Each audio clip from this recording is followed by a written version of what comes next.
നാടിനെ നടുക്കിയ 2 കൊലപാതകങ്ങളുടെ ദുരൂഹതകൾ നീങ്ങുകയാണ്. പോലീസ് സംശയിച്ചതുപോലെ നിതീഷ് തന്നെയാണ് ഈ 2 കൊലപാതകങ്ങളും ചെയ്തിരിക്കുന്നത്.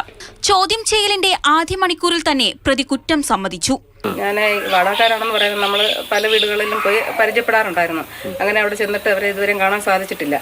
അപ്പം നമ്മൾ ചെല്ലുന്ന സമയത്ത് നല്ല വൃത്തിയായിട്ടൊക്കെ വീട് കിടക്കുന്ന അവിടെ ആൾ ഉള്ളതായിട്ട് നമുക്ക് തോന്നിയിട്ടുണ്ട്. അപ്പം അവരന്നേരം പുറത്തു പോയതായിട്ട് നമുക്ക് തോന്നിച്ചിട്ടുള്ളൂ. അല്ലാതെ അവരെ കുറിച്ചൊന്നും എനിക്കറിയത്തില്ല. വിജയന്റെ മൃതദേഹം വീട്ടിൽ നിന്ന് പുറത്തിറക്കാനുള്ള നടപടികൾ പോലീസ് ഉടൻ ആരംഭിക്കും. ഇതുമായി ബന്ധപ്പെട്ട എല്ലാ വകുപ്പുകളും കട്ടപ്പനയിൽ ക്യാമ്പ് ചെയ്യുകയാണ്.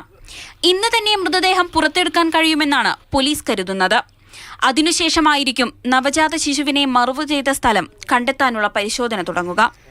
ആഭിചാരവുമായി ബന്ധപ്പെട്ട് തെറ്റിദ്ധരിപ്പിച്ചും ഭീഷണിപ്പെടുത്തിയുമാണ് വിജയനെയും കുടുംബത്തെയും കുറ്റകൃത്യങ്ങളിലേക്ക് നിതീഷ് നയിച്ചതെന്നാണ് കരുതുന്നത്.